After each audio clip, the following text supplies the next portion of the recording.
Hi friends, welcome to my YouTube channel We Are Technical.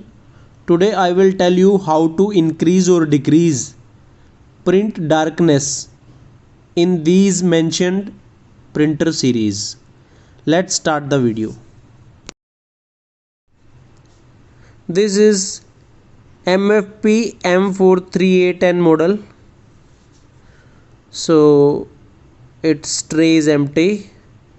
That's why it's showing error. Not to be worry. Let's see the setting menu, then system setup, maintenance, image MGR, custom color, print density. Now if you want to decrease the print darkness, you can decrease the value. If you want to increase, then increase these values accordingly. That's the simple setting.